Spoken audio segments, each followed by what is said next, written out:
Ushbu sahifa orqali payg'ambar sollallohu alayhi va sallamning sahobalari haqida hikoya qilishni davom ettirayotgan edik. Bu zot haqida bir necha dasturimizda hikoya qilgandik. Bu ulug' sahobiyga qaytganimiz ko'pchilikni ajablantirishi mumkin. Bugungi mavzuimiz omonat haqida bo'lganligi uchun ham Hazrat Umardek shijoatli insonning hayoti dunyodalik davrlarida Allohning omonati, ya'ni jonlarini qanday topshirganliklari haqida dardli hikoya e'tiboringizga havola qilinadi. Ushbu voqealar qalbida zarrachalik iymoni bor mo'minni yig'latishi turgan gap. Xulafoi Roshidin, ya'ni to'g'ri yo'ldagi xalifalarning Hazrati Abu Bakr Siddiqdan tashqari qolgan 3 nafari, ya'ni Hazrati Umar, Hazrati Usmon va Hazrati Ali islom dushmanlarining fitna va suiqasdlari tufayli shahid bo'lishgan. Hazrati Umar ham islom dushmanlari qo'lida shahodat topdilar. Hazrati Umarning xalifalik davrlarida muborak islom fathi uchun juda ko'p o'lkalarni qamrab olganliklari rivoyat qilinadi.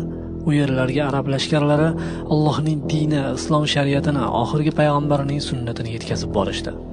Bu xalqqa manzur tushib, risolat yetib borgan o'lkalar gullab yashnagan esa-da, mansabidan ayrilib zulm va istibdodga to'la siyosatlarni avvalgiday emin-erkin o'tkazolmay qolgan hukmdorlarning g'azab va nafratini kuchaytirib yuborgandi. Ayniqsa islom fathi tufayli inqirozga yuz tutgan Iroq va Eron davlatlaridagi mansabdorlarning islom fotihlariga adovati cheksiz edi.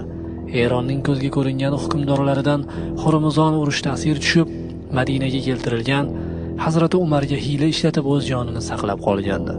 Madinada undan boshqa o'z mol-mulki, mansab martabasidan ajrab qolgan ko'pgina ayonlar ham yashab turgandi. Bu ham bir siyosat edi. Yovuz dushmanning ko'z o'ngingda turgani yaxshiroq edi. Ana shunday alamzada va dushman kimsalar anchadan buyon musulmonlarning odil xalifasi joniga qasd qilishni niyat qilib yurishgandi. Bir kuni ular Mughira ibn Shu'ba xonadoniga to'planib, Hazrati Umarni jismonan yo'q qilish rejasini tuzishdi. Bu ishni Shu'baning quli Abu Lu'lu'ga topshirishdi. Bu qul o'zi eronlik nasroniy bo'lgani uchun musulmonlarga adovati va nafrati cheksiz edi. Ular zarariga har qanday qabih ishdan qaytmasdi. Abu Lu'lu'a qanday janjal chiqarishni bilmasdi. Bir gal qul dunyoning yarmiga hukmronlik qilib turgan xalifani ko'chada to'xtatib, o'z hayotidan, musulmonlardan ozor chekayotgandan shikoyat qilib zorlandi. Amir al-Mo'minin uning o'rnida boshqa odam bo'lganda qul bilan, buning ustiga nasroniy qul bilan gaplashib ham o'tirmasdi. Ammo Hazrat Umar uning shikoyatini batafsil tingladilar, ahvolini yaxshilashga doir maslahatlar berdilar. Ammo ichi alamga to'lgan qul shunda ham tinchimadi. Amirga ochiqdan ochiq tahdid solib, haqorat qila boshladi. Ammo xalifa atroflarida to'plangan olomonni hayratga solib, qulning haqoratlariga, tahdidlariga e'tibor bermay o'z yo'llarida ketaverdilar. Ammo badbaxt Lu'lu'a nima qilib bo'lsa ham Hazrati Umarni o'ldirishga qasd qilgandi. O'sha kuni kechqurun bir xanjar topdi. Uni yaxshilab charxladi, o'tkir og'u bilan zaharlab tayyorlab qo'ydi. U tong oqarmay turib, Hazrati Umarning bomdod o'qish uchun masjidga kelishlarini poylab turdi. Xalifa namozga juda erta kelardi. Shuning uchun masjidda qavm hali to'la to'planmagan edi. Qul masjid ichiga kirib yashirinib oldi. Qo'lidagi xanjarni shay qilib, yuragi duk-duk urib, Hazrati Umarning namoz boshlashlarini kutib turdi. Chunki u Amirul Mo'mininning har qanday holatda ham namozni buzmasligini eshitgandi. Mana xalifa mihrobga o'tdi. Ikki qo'lini quloqlariga yaqinlashtirib Allohu akbar dedi. Ortda turganlar ham guvranib qo'shilishdi. Xalifa qiroatni boshladi. Hamma churq etmay, somay bo'lgan holda pashsha uchsa eshitilguday sukunat hukmron edi. Suiqasd uchun bundan ortiq imkoniyat bormi? Abu Lu'lu'a xanjarini mahkam changallaganicha berkingan joydan chiqib mihrobga qarab yurdi. Hech narsadan bexabar holda Allohning kalomini qiroat qilayotgan Amirul Mo'mininga yaqinlashib, uning bo'yni, yelkasi aralash 6 yeriga xanjarni jon jahdi bilan sanchib botirib oldi. Xalifaning yonida Amr ibn Maymun va Abdulloh ibn Abbos turishgandi.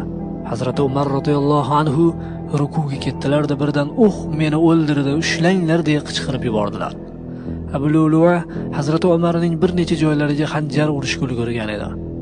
Umar radhiyallohu anhuning xitoblaridan so'ng u namozxonlar orasidan otilib chiqdi-da, o'ngu so'lida uchragan har bir odamga xanjar ura boshladi. Shu tariqa bir pasda u 13 kishini jarohatladi, ularning 7 tasi halok bo'ldi. Bu hodisani ko'rib turgan musulmonlardan biri burnusu, ya'ni choponini yechib qulning ustiga otdi. Shunda boyagi qotil qo'liga tushganini sezib, o'ziga xanjar sanchib o'ldirdi. Hazrati Umar radhiyallohu anhu yiqilib ketmaslik uchun Abdurrahmon ibn Avfning qo'lidan ushlab qoldilar. Fojiani faqat xalifaning ortida turganlargina ko'rib, u kishiga yordamga shoshilishdi. Orqa safdagilar bundan tamoman bexabar, Hazrati Umarning ovozi to'xtab qolgandan taajjublanib, "Subhanalloh, subhanalloh" deyishardi. Hazrati Umar ko'p qon yo'qotganliklaridan holdan toyib qolgandilar. Shuning uchun o'rinlariga Abdurrahmon ibn Avfni imomlikka qo'ydilar. U kishi namozxonlarga imom bo'lib namozni tezda tugatdilar. Namozxonlar masjiddan chiqib bo'lishgach, Hazrati Umar buyurdilar: "Ey Ibn Abbos, menga kim suiqasd qilganini bilib kel." Ibn Abbos chiqib ketib birozdan so'ng qaytib keldi va sizga suiqasd qilgan Mughiraning nasroniy quli ekan dedi. Hazrati Umar radhiyallohu anhu "As-sunumi" deb so'radilar. Ibn Abbos tasdiq qildi. Hazrati Umar radhiyallohu anhu uni Alloh taolo halok qildi. Men unga amri ma'ruf qilgan edim. Alloh taologa shukrki, u meni musulmonning qo'li bilan o'ldirmadi. Ey Ibn Abbos, sen va otang Madinada ulujlarning ko'p bo'lmog'ini istar edingizlar deya undan o'pkaladilar. Darhaqiqat Ibn Abbos va uning otasi ulujlarni, ya'ni arab bo'lmagan kofir qullarni Madinada ko'paytirish tarafdori bo'lib, ularning ajamiy qullari boshqasidan ko'proq edi.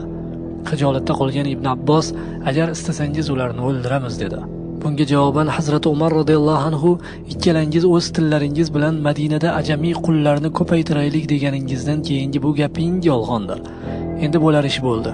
O'z qiblalaringizga qarab namozlaringizni o'qiyveringlar, hajlaringizni ado etaveringlar dedilar. Hazrati Umarni uylariga olib kelishdi. Madina ahli uzoq yaqindagi musulmonlar bu dahshatli qotillikdan gangib qolishgandi. Xalifaning qattiq yaralanganini eshitgan musulmonlarning ko'zidan yosh jaras quyilar, dushmanlar shod masrur edi. Ba'zilar hech nima qilmaydi, tezda tuzalib ketadilar deya o'ziga tasalli bersa, boshqalar u kishining sog'liqlaridan xavotirga tushib, o'zini qo'ygani joy topa olmasdi. Xalifa huzuriga tabib olib kelishdi.